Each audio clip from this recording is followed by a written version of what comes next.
Welcome to the Discourse Analyzer AI Toolkit, where articles come alive.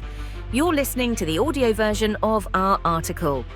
For the full text and an interactive experience, check out the link in the description below.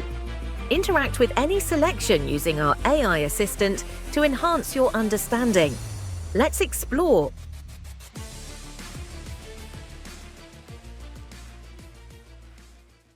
Patterns in discourse analysis. In discourse analysis, patterns refer to recurring structures, themes, or linguistic features that appear across different texts or interactions. These patterns help researchers identify underlying social, cultural, or cognitive processes that shape how language is used and interpreted. Recognizing patterns in discourse is essential for understanding how meaning is constructed, how power relations are maintained, and how social norms are reinforced or challenged through language. Patterns in discourse can occur at multiple levels, including lexical choices, syntactic structures, conversational sequences, thematic repetitions, and intertextual references. By examining these patterns, discourse analysts can uncover the implicit rules, expectations, and ideologies that guide communication within specific contexts or communities. 1. Key types of patterns in discourse analysis. Lexical patterns. Recurring word choices and phrasing. Lexical patterns involve the repeated use of particular words, phrases, or expressions across a text or set of texts. These patterns can reveal how language reflects specific themes, ideologies, or power structures. Analyzing lexical patterns helps identify the dominant vocabulary used to frame particular topics, the associations attached to certain words, and the implications of these linguistic choices. Collocations. Certain words tend to occur together frequently, forming predictable word pairings. These collocations can shape how concepts are understood. Repetition. The frequent repetition of specific words or phrases can emphasize certain ideas or values, making them more salient in the discourse. Example. In news articles about crime, the repeated use of terms like gang-related, violent, and dangerous might create a pattern that frames crime as inherently linked to certain social groups or environments. This lexical pattern can influence public perception, reinforcing stereotypes about crime and its causes. Syntactic patterns. Recurring sentence structures. Syntactic patterns refer to the recurring grammatical structures that shape how sentences are formed in discourse. These patterns can influence how information is presented, how relationships between ideas are constructed, and how certain viewpoints are prioritized over others. Passive versus active voice. The choice between active and passive voice can shift the focus of a sentence, either highlighting the actor or the action. Nominalization. The transformation of verbs into nouns, e.g., develop, becomes development, can obscure agency, making action seem more abstract or impersonal. Example. In corporate reports, passive constructions like mistakes were made are often used to deflect responsibility, whereas active constructions like our team achieved record growth emphasize positive outcomes and attribute them directly to the company. Thematic patterns. Recurring ideas and concepts. Thematic patterns involve the recurrence of specific topics, ideas, or concepts throughout a discourse. These patterns reflect the dominant concerns, ideologies, or values within a particular community or text. By analyzing thematic patterns, researchers can identify the core issues that are emphasized or marginalized in discourse. Dominant themes. Certain themes might be repeated across different sections of a text or across multiple texts, reinforcing their importance within the discourse. Silences and absences. Thematic patterns also involve what is not discussed. Certain topics might be systematically excluded, indicating what is considered irrelevant or taboo within the discourse. Example. In political speeches, thematic patterns around security and freedom might frequently recur, reflecting the speaker's ideological focus. However, the absence of themes like social justice or inequality could indicate that these issues are being sidelined in favor of more dominant concerns. Interactional patterns. Repeated conversational structures. Interactional patterns refer to the recurring structures in spoken discourse, particularly in conversations. These patterns help maintain the flow of interaction, manage turn-taking, and signal agreement or disagreement. Studying interactional patterns is key to understanding how social roles, power relations, and group dynamics are negotiated in real-time communication. Adjacency pairs. These are paired utterances that commonly occur together, such as question-answer or offer-acceptance sequences. They create predictable structures in conversation. Turn-taking. Repeated patterns of turn allocation, interruptions, and overlaps help manage who speaks and when, reflecting social hierarchies or power dynamics. Example. In a classroom setting, teacher-student interactions often follow predictable patterns, with the teacher asking questions and students providing responses, adjacency pairs. These patterns reinforce the teacher's authority and the student's role as learners, maintaining the hierarchical structure of the classroom. Framing patterns. Repeated ways of structuring discourse. Framing patterns refer to the ways in which certain topics, events, or issues are consistently presented or framed in discourse. Frames provide a lens through which people interpret information, shaping their understanding and attitudes. Identifying framing patterns helps discourse analysts understand how particular viewpoints are constructed and reinforced. Issue framing. The same issue can be framed in different ways depending on the context or the speaker's goals. For example, a policy issue might be framed as an economic problem, a moral concern, or a security threat. Metaphorical framing. Metaphors often serve as framing devices, structuring how abstract concepts are understood by linking them to more concrete, familiar experiences. Example. In media discourse, immigration might be framed as a crisis or invasion, which frames immigrants as a threat. Alternatively, it could be framed as an opportunity or contribution, highlighting the positive economic and cultural impact of immigration. These framing patterns shape public opinion and policy debates. Discursive patterns. Repeated structures in written or spoken discourse. Discursive patterns refer to the broader structures that organize a text or conversation, including the overall flow of argumentation, the use of specific rhetorical strategies, and the way discourse is shaped to achieve specific communicative goals. These patterns help us understand how language is structured to persuade, inform, or entertain. Argumentation structures. Certain types of discourse, e.g., political speeches, academic writing, often follow specific patterns of argumentation, such as presenting a claim, providing evidence, and addressing counter-arguments. Rhetorical strategies. Recurring use of rhetorical strategies, such as repetition, parallelism, or appeals to emotion, helps to structure discourse in persuasive or engaging ways. Example. In legal discourse, court opinions often follow a predictable structure. Stating the issue, reviewing the relevant laws, applying the law to the facts of the case, and providing a conclusion. This discursive pattern helps maintain clarity, formality, and consistency in legal decision-making. Intertextual patterns. Recurring references to other texts or discourses. Intertextual patterns refer to the ways in which texts refer to, quote, or allude to other texts. These references create connections between different discourses and shape how meaning is constructed across texts. Intertextuality can highlight shared ideas, reinforce authority, or introduce alternative perspectives. Quotations and allusions. Certain texts might quote or refer to other authoritative texts, e.g., laws, religious texts, or previous speeches, to legitimize their arguments. Genre conventions. Different types of texts, e.g., news reports, academic articles, political speeches, often follow specific conventions, creating recognizable patterns that readers or listeners use to interpret them. Example. In political debates, candidates often refer to previous speeches or historical events to frame their current arguments.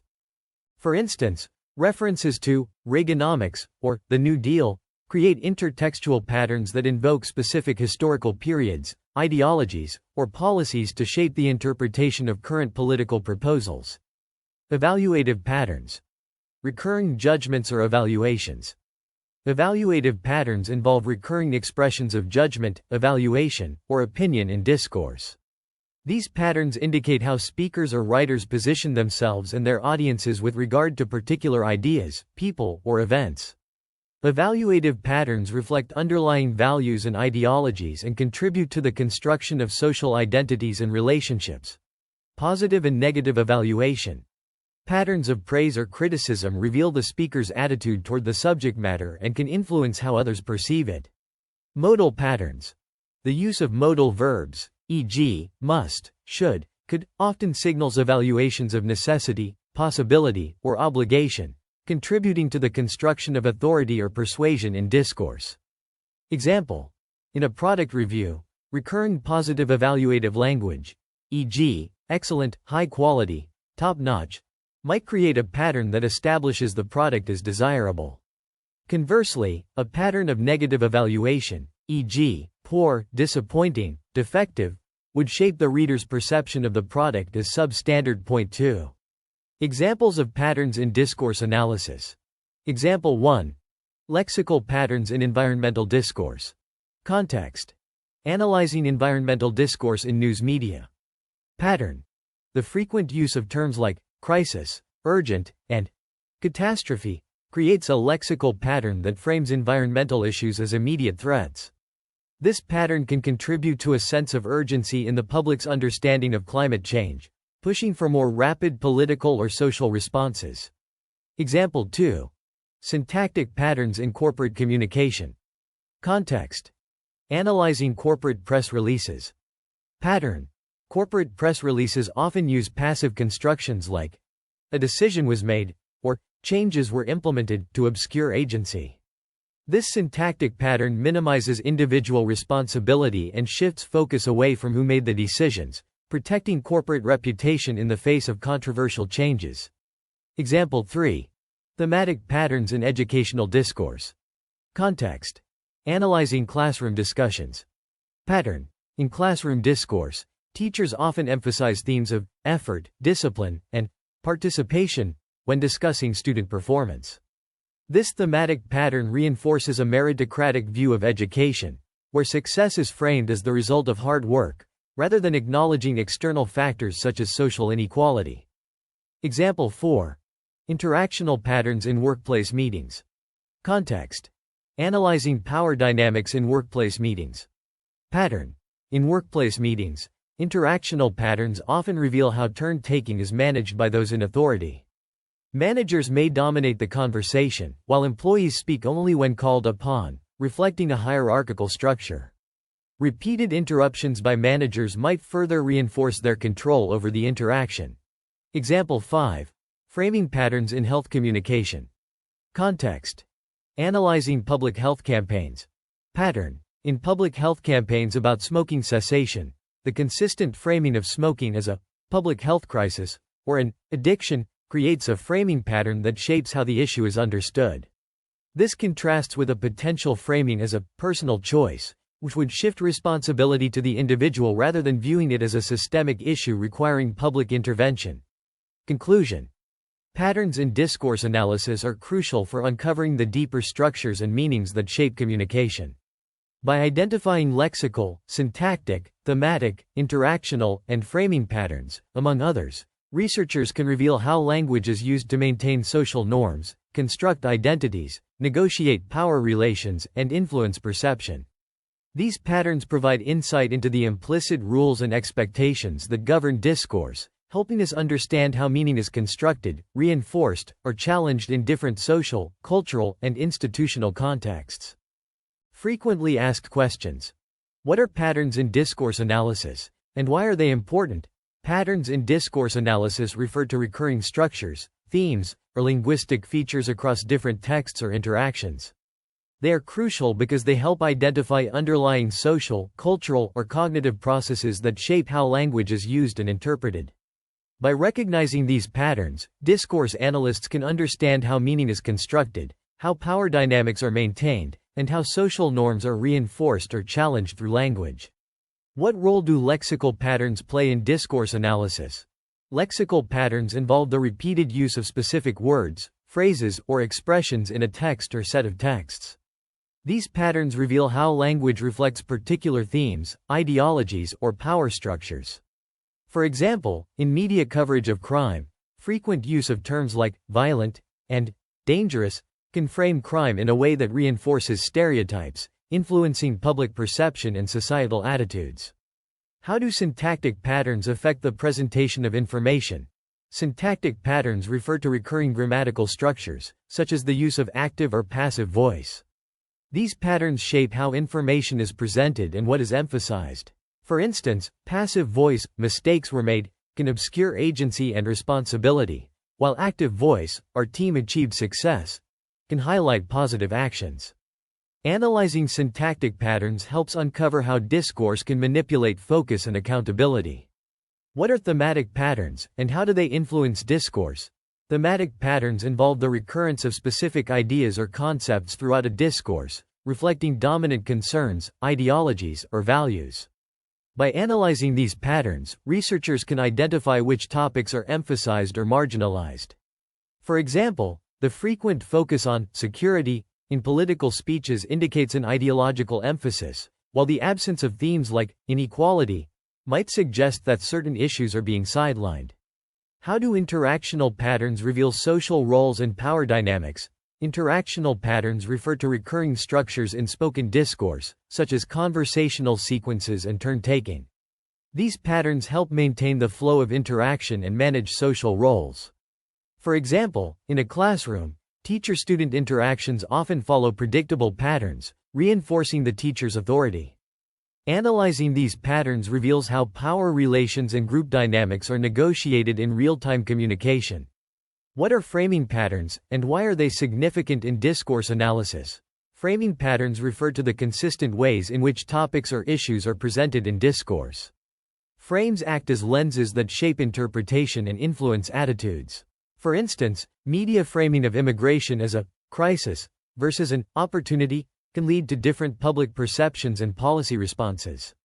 Identifying framing patterns helps discourse analysts understand how specific viewpoints are constructed and reinforced. How do discursive patterns organize written or spoken texts? Discursive patterns refer to the broader structures that organize texts or conversations, including argumentation structures and rhetorical strategies.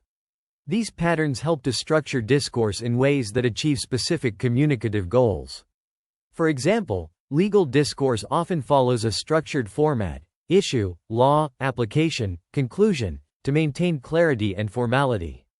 Analyzing these patterns reveals how language is systematically used to inform, persuade, or engage. What is the importance of intertextual patterns in discourse analysis? Intertextual patterns involve references to other texts or discourses, creating connections and shaping meaning across different texts. They include quotations, allusions, and genre conventions. For example, political candidates referencing historical events like the New Deal invoke intertextual patterns that shape the interpretation of their current policies. Analyzing these patterns highlights how shared ideas and authority are constructed across different discourses. How do evaluative patterns reflect underlying values and ideologies? Evaluative patterns involve recurring expressions of judgment or opinion in discourse, signaling the speaker's or writer's stance toward specific ideas or events. These patterns, including positive and negative evaluations, reflect underlying values and ideologies. For example, repeated use of positive terms like high quality in product reviews establishes a favorable perception, while negative evaluations can shape perceptions of a product as substandard. Can you provide examples of how patterns are analyzed in different contexts? Lexical patterns in environmental discourse. The repeated use of words like crisis and catastrophe frames environmental issues as urgent, shaping public perception and prompting action. Syntactic patterns in corporate communication. Passive constructions in corporate press releases. A decision was made, obscure agency, protecting corporate reputation. Thematic patterns in educational discourse. Themes like effort and discipline in classroom discussions emphasize a meritocratic view of education, sidelining factors like social inequality. Interactional patterns in workplace meetings. Managers often dominate conversations in meetings, reflecting hierarchical structures through controlled turn-taking. Framing patterns in health communication. Public health campaigns framing smoking as a crisis shape it as a systemic issue, influencing public understanding and policy interventions.